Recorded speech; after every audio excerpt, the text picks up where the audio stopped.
अस्सलाम वालेकुम, मैं हूं शाहिद हुसैन। सिंध हाई कोर्ट में इस वक्त मौजूद हूं। सिंध हाई कोर्ट में आज एक बड़ी और अहम खबर है। कल जिस तरह मुलज़िम की तरफ से एमएलओ से मुताल्लिक जो हुक्मनामा था मगविया बच्ची का, उसको चैलेंज किया गया था और उसके बाद फिर अदालत ने एमएलओ का हुक्मनामा जो था ट्रायल कोर्ट का वो मुअत्तल करने के बाद केस की समाअत जो मुकर्रर की थी वो 14 सितंबर के लिए मुकर्रर की थी। मेहदी अल काज़मी साहब के वकील जबरान नासिर की तरफ से गुज़श्ता रोज़ ही अर्जेंसी की दरख्वास्त फ़ाइल की गई थी और उसके बाद फिर आज एडिशनल लिस्ट नंबर 6 में जस्टिस सलाउद्दीन पंवर साहब की अदालत में केस समाअत के लिए मुकर्रर हुआ और आज जबरान नासिर साहब ने तफसीली जो शवाहिद और दस्तावेज़ात और सबूत हैं वो अदालत में रखे। जो मुलज़िम की दरख्वास्त में इनको फ़रीक बनाया गया था उसमें क्या तफसीलात अदालत के सामने रखी गई हैं वो आपके सामने रखने से पहले जो आज कमरा अदालत में जो कुछ हुआ, सिर्फ हम 2 लोग मौजूद थे, दानियाल सैयद और मैं, इसके अलावा कोई सहाफ़ी मौजूद नहीं था। लेकिन रात में मैंने कुछ वीडियो देखी, कुछ क्लिप देखे, कुछ दोस्तों ने मुझे भेजे, तो मैंने एक मजबूरन एक कम्युनिटी पोस्ट शेयर की थी जिसमें मैंने कहा था कि मैं बहुत ज़्यादा सब्र कर रहा हूँ कि लोग तनकीद करते हैं और उनकी ख़बर, उनकी वीडियो या उनका जो तज़िया है वो झूठ और झूठ और झूठ और झूठ से शुरू होता है या झूठे यूट्यूबर से शुरू होता है। लेकिन उसके बाद अगर हम या इस चीज़ पे आ गए कि हम लोगों का ना सिर्फ जो उनका किरदार है बल्कि उनकी हर चीज़ वो बेनकाब चाहें तो कर सकते हैं, लेकिन हमारा एक बहुत पुराना ताल्लुक़ है जो हम प्रॉपर इस केस से हट के वैसे रोज़ाना की बुनियाद पर, यानी कि आज तक इस वक्त तक भी हमारा बहुत मजबूत रिलेशन है। बहैसियत सहाफ़ी, बहैसियत जो है वो हमें अपने कुलीग के तौर पर हम समझते हैं, एक दूसरे के दुख सुख में शरीक होते हैं, कोई दुश्मन नहीं है। लेकिन हर किसी का अपना नुक्ता नज़र होता है, दूसरे केसेस में भी हम एक दूसरे का नुक्ता नज़र होता है, हर कोई अपने नुक्ता नज़र की जो है वो पासदारी करता है, लेकिन हमारा रिलेशन जो वो चलता रहता है। लेकिन मामला ये है कि जब इस केस को लेके कुछ लोगों ने इस हद तक तनकीद की कि बग़ैर नाम लिए या इस तरह कि जिस तरह वाज़े होता है कि सिर्फ टारगेट सिर्फ और सिर्फ मैं हूँ। गुज़श्ता रोज़ मैंने 2 वीडियोज़ इसलिए बनाई थी कि एक वीडियो में जो 9:30 बजे से पहले समाअत हुई थी उसमें जो कुछ दलाइल दिए गए, अदालत में जो कुछ डिस्कस हुआ, मैंने वो रखा। उसके बाद फिर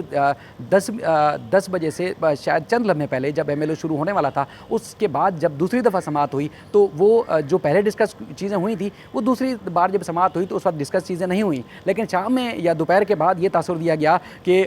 पहले वाली जो चीज़ डिस्कस हुई है वो कमरा अदालत में हुई नहीं है और कुछ जाहिल कोर्ट रिपोर्टर या कुछ इस तरह के अल्फाज इस्तेमाल किए गए जो कि मुझे ज़ाती तौर पर नागवार गुजरे। मैंने कभी किसी के ऊपर तनकीद नहीं की, मैंने कभी भी ये अल्फाज इस्तेमाल नहीं किए कि कोई ईमानदारी का लिबादा ओढ़कर मुनाफ़कत कर रहा है, कुछ चीज़ों को जो हक़ाइक़ को मस्क करने के बाद अपनी मनपसंद के तज़िये और मनपसंद की चीज़ें जो है वो रिपोर्ट करने की कोशिश कर रहे हैं। हमने कभी इस तरह का तासुर नहीं देने की कोशिश की, ना ही किसी के ऊपर कीचड़ उछालने की कोशिश की। हम एहतराम, पहले भी मैं कई दफ़ा लोगों के टेक्स्ट मैसेज में, कमेंट्स में कई दफ़ा मैं लोगों को कह चुका हूँ कि जो मेरे लिए काबिल एहतराम है वो काबिल एहतराम हैं और रहेंगे। कभी भी मैं उनके ख़िलाफ़ उनके मिजाज या उनकी रिपोर्टिंग या उनकी किसी चीज़ के ऊपर तनकीद नहीं करूँगा, लेकिन जो फैक्ट्स हैं वो मैं उनकी मर्ज़ी की रिपोर्टिंग तो नहीं कर सकता। जो फैक्ट्स हैं, जो मेरे सामने चीज़ें होती हैं, मैं वो रिपोर्ट करता हूँ और करता रहूँगा। अगर इस चीज़ से किसी को तकलीफ़ है कि वो मुझे मुसलसल तनकीद का निशाना बनाकर बग़ैर नाम लिए और ये चाहें कि मैं शायद हट जाऊँ, तो ये तो मेरे लिए मुमकिन नहीं है, क्योंकि मैं समझता हूँ कि ये हमारे मुल्क का मसला है, हमारी बेटियों का मसला है, हमारी बहनों का मसला है, हमारी एक ज़िम्मेदारी है और हम इस चीज़ को जैसे दीगर मज़लूम और एक पिछड़े हुए तबके के लिए हम रिपोर्टिंग करते हैं या उनके लिए ग्राउंड में निकलते हैं, इसी तरह निकलते रहेंगे। लेकिन मैं पहले भी कर चुका हूँ ये बात, अगर किसी को मसला है मेरी सहाफ़त से, मेरी रिपोर्टिंग से, जो कि पहले बहुत दफ़ा रहा भी है, तो उनको चाहिए कि वो फील्ड में आएँ, पहले कोर्ट रूम में खड़े हों, फैक्ट्स देखें, उसके बाद भले आप रिपोर्ट करें, चाहे आप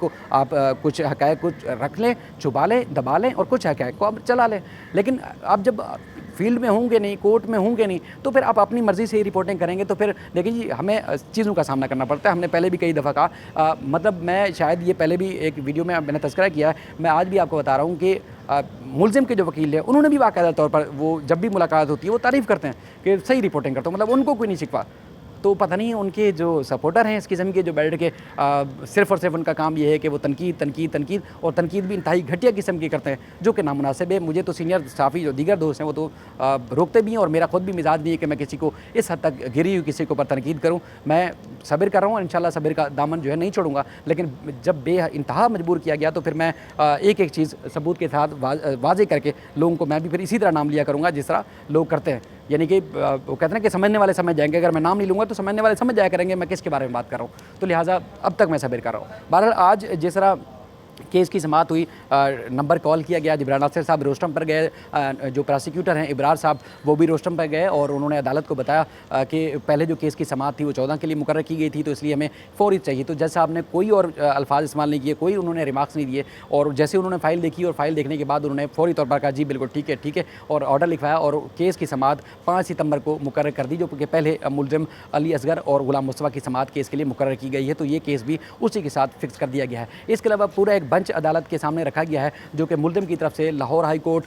इसके अलावा बहावलपुर, मुल्तान और चलान से मुतल्लिक़ या दीगर जो